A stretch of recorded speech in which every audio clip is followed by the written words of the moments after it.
Hello Capricorn यानी कि मकर राशि, welcome back to my channel.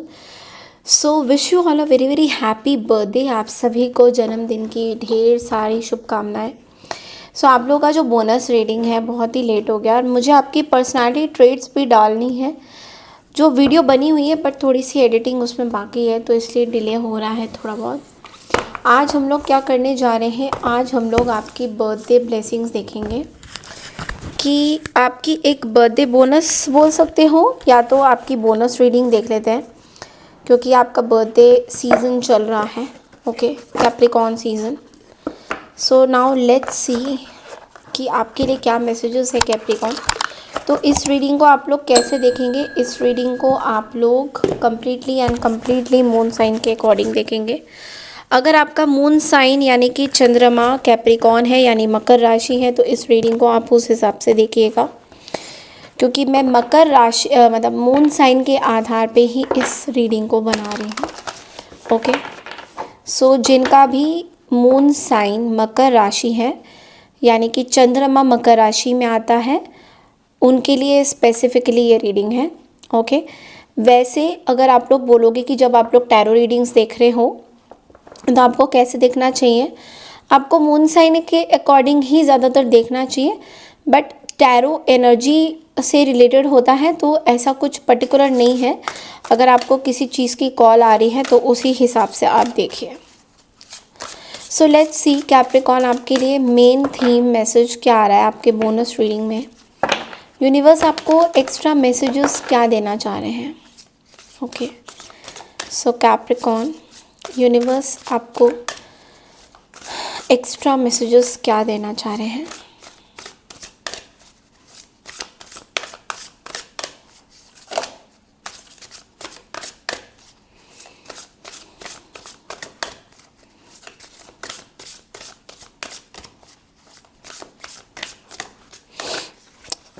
Okay, let's see now. The moon, Saturn, sun.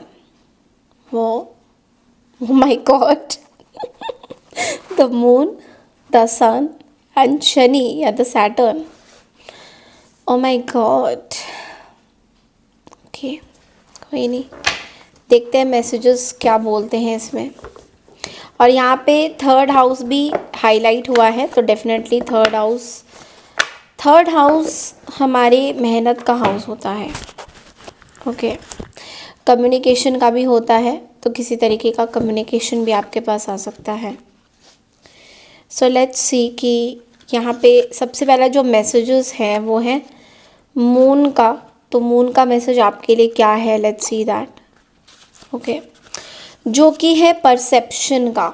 Okay, सो देखो moon को रूल कौन करता है, Cancer zodiac sign moon rule करता है। ओके, सो देखो सबसे पहले आपको ये समझना ज़रूरी है कि आपकी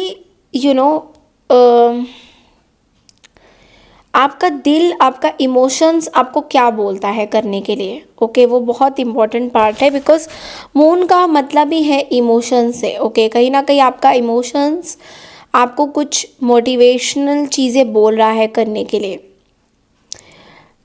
अगर आप अपने इमोशंस की नहीं सुनोगे, आप अगर अपने इमोशंस को कहीं ना कहीं अवॉइड करोगे, तो थोड़ा सा सिचुएशन आपके लिए डिफरेंट हो जाएगा। आपको ये देखना ज़रूरी है कि आपके इमोशंस कहाँ अटैच हो रहे हैं। दैट इज़ वेरी इम्पोर्टेंट, क्योंकि कहीं ना कहीं आप अपने इमोशंस को समझ नहीं पा रहे हो। अभी भी आप अपने इंट्यूशंस पे इतना बिलीव नहीं करते हो। कहीं ना कहीं आप अपने इंट्यूशंस को इग्नोर कर रहे हो किसी चीज़ में। सो आपको सोल लेवल पे अपने इंट्यूशन के साथ बहुत ज़्यादा कनेक्शन बनाने की ज़रूरत है। सो यहाँ पे मैं ये भी देख रही हूँ कि अगर आप एक हीलर हो, टैरो रीडर हो, तो तब भी आपकी इंट्यूशन पावर्स तो बढ़ रही हैं, बट लेकिन आप अपने इंट्यूशंस के ऊपर ना बहुत ज़्यादा काम नहीं कर रहे हो। लाइक आप अपने इंट्यूशन को बस ऐसे साइड में रख दिया है कि चलो ठीक है, ये तो काम के लिए ही है मेरा। बट जब आपकी बारी, आपके लाइफ में कुछ चेंज करने की बारी आती है, तो वहाँ पे आप अपने इंट्यूशंस का मजाक उड़ाते हो, आप बेसिकली अपने इंट्यूशंस का सुनते ही नहीं हो। सो मे बी आपको ये बोला जा रहा है कि थोड़ा अपनी इंट्यूशंस की आपको सुनने की ज़रूरत है, और सेकेंडली आपको लोगों के साथ थोड़ा नर्चरिंग वे में पेश आना है। ओके, ताकि लोग आपसे इमोशनली कनेक्टेड फील करें। ऐसा नहीं कि आप कुछ भी उनको बोल रहे हो तो वो आपको समझ नहीं पा रहे हैं। आपको थोड़ा सा लॉजिक्स को ना साइड में रखना होगा कैप्रिकॉर्न, क्योंकि मून का कार्ड यहाँ पे चैलेंज में आपको ये बोल रहा है कि आप लॉजिक्स में ज़्यादा बिलीव कर रहे हो और अपने इंट्यूशंस में थोड़ा कम, अपने इमोशंस में थोड़ा कम। सो आपको थोड़ा सा आगे बढ़ना है, लॉजिक्स को मतलब हटाना है, और फीलिंग्स और इमोशंस को थोड़ा सा ज़्यादा आपको भाव देना है। थोड़ा सा एंग्जाइटी रहेगा, इनसिक्योरिटी हो सकती है, मे बी आप किसी और थोड़े से सेंसिटिव रहोगे इस टाइम में। कुछ कुछ चीज़ें आपको फील हो रही है कि आपको होता है, बट आप उसको बहुत ज़्यादा डिस्क्लोज नहीं करते हो।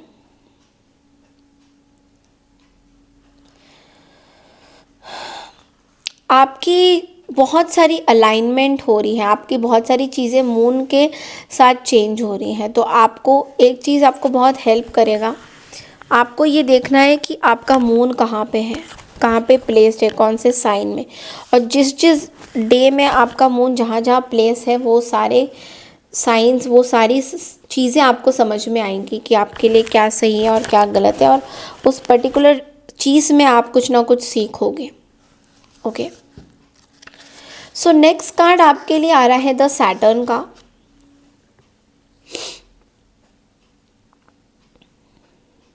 कहीं ना कहीं एक डिसिप्लिन मेंटेन करना आपकी लाइफ में बहुत ज़्यादा ज़रूरी है कैप्रिकॉर्न। अभी इस टाइम में कहीं ना कहीं आपकी डिसिप्लिन, आप जिस तरीके से ऑर्गेनाइज करते हो चीज़ें, ज़रूरी है। ये जो सैटर्न की रिंग्स है, ये जो भी हम देखते हैं rings of ice and rock है, it represents the boundary of the visible solar system as the last planet humans can see with the naked eye from Earth's surface। तो सैटर्न ट्रेडिशनली रूलर है आप ही के, यानी कि आप ही के कर्ता धर्ता है कैप्रिकॉर्न के और एक्वारियस के, कुंभ राशि के हैं, जो कि 29.5 ईयर्स लेता है। चैलेंजिंग स्पीड में एस्पेक्ट में इसको घूमने में लगता है 7 साल होते हैं, अप्रॉक्सीमेटली 7 साल इसको लगता है। तो ये जो 7 साल है या कोई भी चीज़ है, इसमें थोड़ा आपको टाइम लग रहा है, आपको समझने में थोड़ा टाइम लग रहा है। जो भी चीज़ें हैं आपकी लाइफ में, वेदर मैरिज को रिलेटेड है, रिलेशनशिप को रिलेटेड है, तो थोड़ा टाइम लग रहा है आपको समझने में। आपको सैटर्न ये बोल रहा है कि आपको अब मैच्योरिटी की तरह बिहेव करने की ज़रूरत है कहीं ना कहीं। मतलब आपको अपने पर्सनल अथॉरिटी में आना है, आपको अपनी पर्सनल चीज़ों में आना है कहीं ना कहीं। ये आपको आगे की तरफ, यानी कि डिसिप्लिन की तरफ लेके जाएगा। कहीं ना कहीं इस टाइम में आपको अपने मेंटर को चूज़ करना होगा। कोई भी आपके मेंटर अगर आपके आसपास है जो आपको मदद कर सके आपकी लाइफ में लीड करने से, लेकिन आपको उनका ऑनर करना ज़रूरी है, उनसे उनकी बातें सुनना ज़रूरी है। कुछ आपको डिसीशंस लेने की ज़रूरत है, कोई वाइज डिसीशंस लेने की ज़रूरत है। अगर आपको कहीं ना कहीं ऐसा लगता है कि कोई दूसरे आपका इस्तेमाल कर रहे हैं, चाहे वो आपके मेंटर क्यों ना हो, तो उनसे भी आपको थोड़ा सा मैच्योरिटी लाने की ज़रूरत है कहीं ना कहीं। चैलेंज आपके लिए ये होगा कि आपको पुराने तरीके से काम नहीं करना है, जो आपकी पोटेंशियल को पीछे छोड़ दे या आपको डिस्करेज करे। आपको बोला जा रहा है, आपके इंसेस्टर्स आपको बोल रहे हैं कि आपके अंदर वो गिफ्ट्स है, आपकी इंट्यूशन, आपकी जो भी चीज़ें हैं, इस पावर को आपको पहचानना ज़रूरी है। आपके अंदर वो पावर है कहीं ना कहीं। ओके, सो यस, कभी भी अपने आप को आप ये मत समझिएगा कि आप बहुत ही कमज़ोर इंसान हैं। नेक्स्ट कार्ड हमारे पास आता है द सन की एनर्जी, जो कि अगला साल सन का ही है। सन कहीं ना कहीं आपकी लाइफ फोर्स के बारे में बात कर रहा है, आपके कॉन्शियसनेस के बारे में बात कर रहा है, आपकी ईगो के बारे में भी कहीं ना कहीं बात कर रहा है।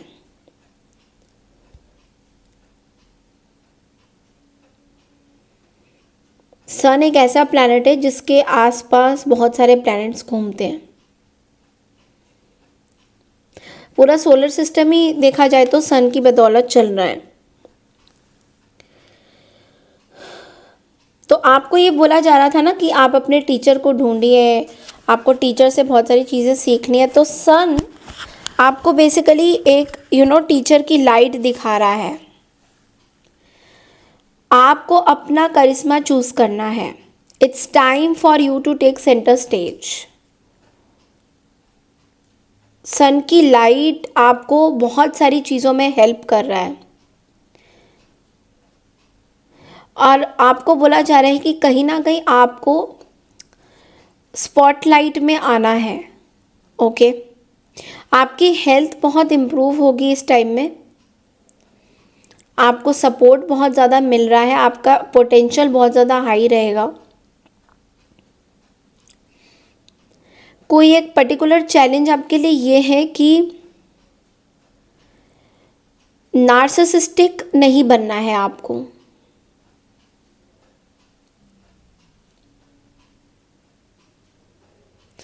आपको अगर अटेंशन चाहिए तो वो अटेंशन आपको रिस्पेक्ट के तौर पे मिलेगा, ना कि आप डिमांड कर रहे हो अटेंशन का। इसलिए आपको बोला जा रहा है गिफ्ट के तौर पे कोई अपॉर्चुनिटी है, बट आप ईगो की वजह से उस अपॉर्चुनिटी को एक्सेप्ट नहीं कर रहे हो। So let the spirit do the work और आप उस अपॉर्चुनिटी को एक्सेप्ट करो। अपने में भी कोई फ्रेंड्स, फैमिली, कम्युनिटी, आसपास के जो लोग हैं आपके लिए कुछ अपॉर्चुनिटी ला रहे हैं। Okay, they are bringing some kind of an opportunity for you. तो इन कार्ड्स को थोड़ा सा हम लोग स्पेसिफाई करते हैं। हमें थीम्स तो पता चल गई है, तो देखते हैं मून की एनर्जी में हिडन पोटेंशियल आपका क्या आ रहा है।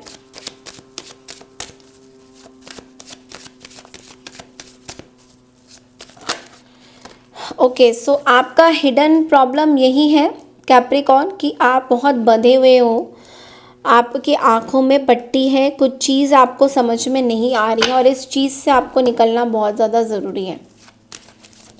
सो वो कहते हैं ना कि आप बेसिकली पर्टिकुलरली एक ऐसे सिचुएशन में बहुत, आपका जो परसेप्शन है बहुत गलत है।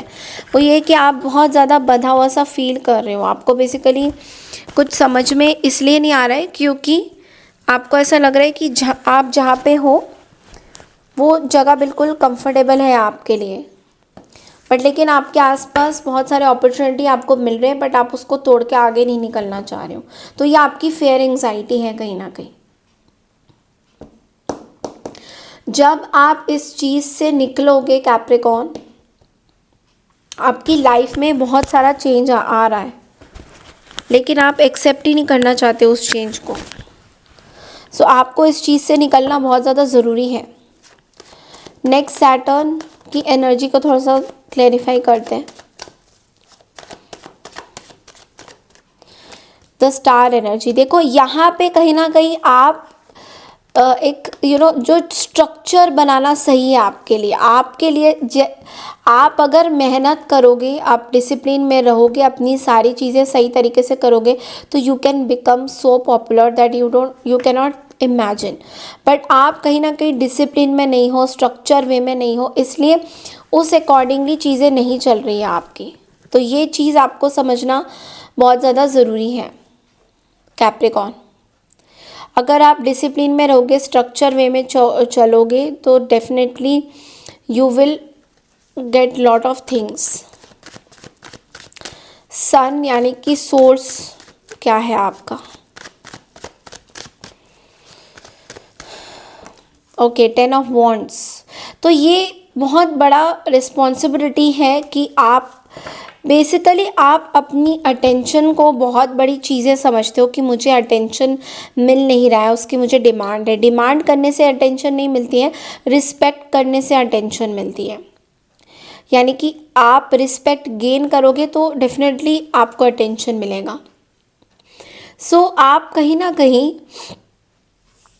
कुछ अटेंशन लेना चाहते हो लोगों का, बट ले नहीं पा रहे हो बिकॉज आपको कहीं ना कहीं ऐसा लग रहा है कि ये चीज़ें हो ही नहीं पाएगी, ये बहुत ही बर्डनसम सिचुएशन है। बट लेकिन अगर आपकी पोटेंशियल आगे बढ़ेगी तो यू कैन विन एनीथिंग। जो भी आप जीतना चाहोगे वो आप जीतोगे ज़रूर। तो इस चीज़ का आप ज़रूर ध्यान रखिएगा कि अगर आपके पास कुछ चीज़ें अभी नहीं आ रही हैं जो आपको चाहिए, तो उसका मतलब ये नहीं है कि वो चीज़ें नहीं आएंगी आपके पास। कहीं ना कहीं आपको अपने अंदर थोड़ा सा बिलीव लाना बहुत ज़्यादा ज़रूरी है। बिकॉज़ ये आपका जो कार्ड है बहुत ही इम्पोर्टेंट कार्ड है, बहुत ही इम्पोर्टेंट आपकी चीज़ें आई हैं जहाँ पे आपको पता चल रहा है कि आपको क्या करना है। ओके, आपके लिए गाइडेंस क्या रहेगा एक बार वो देख लेते हैं।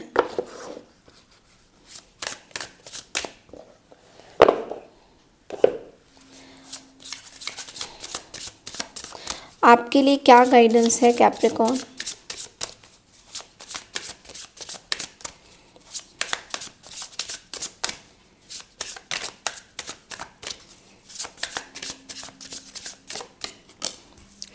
Don't take action when there is a feeling of resistance. तो कुछ ऐसी चीज़ का आपको एक्शन नहीं लेना है, कोई ऐसी चीज़ नहीं करनी है जहाँ पे आपका मन आपको रोक रहा है कुछ करने के लिए। ऐसा कोई भी आपको कदम नहीं लेना है, ऐसा कोई भी आपको काम नहीं करना है जो जहाँ पे आपका मन आपको बोल रहा है कि ये चीज़ें नहीं करनी है। सो इस चीज़ का आपको बहुत ज़्यादा ध्यान रखना है कि डोंट डू एनीथिंग।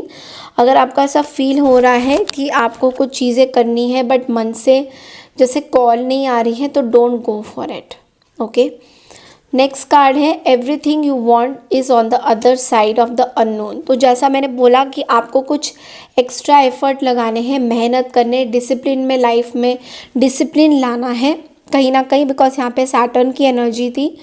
सो आप बेसिकली अपने लाइफ में अगर स्ट्रक्चर्ड वे में चलोगे कैप्रिकॉर्न, डिसिप्लिन वे में चलोगे, तो बहुत कुछ आप अचीव कर सकते हो। बट जहाँ पे आपका सैटर्न में आप जहाँ पे डिसिप्लिन नहीं लाओगे, जहाँ पे आप अपनी चीज़ें करोगे और एक स्ट्रक्चर्ड वे में आप नहीं चलोगे, तो वहाँ पे चीज़ें ख़राब हैं। क्योंकि आपको अंडरस्टैंड वन थिंग, आपको क्या रूल करता है, आपको शनि रूल करता है। और शनि हमेशा चाहते हैं कि डिसिप्लिन, ऑर्गेनाइज, पैटर्न्स, ये चीज़ें बहुत इम्पॉर्टेंट है शनि के लिए। सो जैसे आपकी राशि है वैसे ही कुंभ राशि वालों के लिए भी सेम पैटर्न यूज़ होता है कि अगर आप लोगों को डिसिप्लिन नहीं आएगा करना, तो चीज़ें ख़राब हो सकती हैं। ओके, नेक्स्ट कार्ड है आपके लिए challenge yourself to be stronger than your challenges. बहुत ही ब्यूटीफुल कार्ड है। अपने चैलेंज को अपने चैलेंजेस से बहुत बड़ा मानो, उनको चैलेंज करो। अपने चैलेंजेस को, अपने प्रॉब्लम्स को बोलिए कि मैं तेरे लिए प्रॉब्लम हूँ। तब सिचुएशन सही होएंगी। तो कोई भी ऐसी प्रॉब्लम नहीं होनी चाहिए आपको जो कि आपको लगे कि अरे ये तो बहुत बड़ी प्रॉब्लम है, ये कैसे ठीक होगी, ये तो ठीक ही नहीं हो पाएगी, सिचुएशन तो ऐसी ख़राब ही रहेगी चाहे कुछ भी हो जाए। तो यूनिवर्स आपको देखो बोल रहे हैं कि challenge yourself to be stronger than your challenges. आपके चैलेंज से भी ज़्यादा आप स्ट्रॉन्ग बनो, आपके प्रॉब्लम से भी ज़्यादा प्रॉब्लमेटिक आप उनके लिए बनो जो प्रॉब्लम दे रहे हैं या जो प्रॉब्लम आपके सामने खड़ी हुई है। इस चीज़ को एक्सेप्ट करो कहीं ना कहीं। सो ये आपके लिए बहुत इम्पॉर्टेंट रहता हुआ दिखाई दे रहा है। एंड आई एम श्योर कि आप इस चीज़ में मतलब you will be very happy with this. आप इस चीज़ से बाहर आओगे, आप फाइट आउट करोगे अपनी चीज़ें। सो येस, अगर आपको मेरी ये रीडिंग पसंद आई है Capricorn, then I claim this positive energy ज़रूर लिखिएगा कमेंट सेक्शन में। मुझे बहुत सारा ढेर सारा प्यार दीजिएगा। अगर आपको इस तरह की रीडिंग और देखनी है तो चैनल को लाइक शेयर सब्सक्राइब ज़रूर कीजिएगा। Happy birthday to all of you. Wish you all very very good luck and happy new year also. Bye, take care everyone.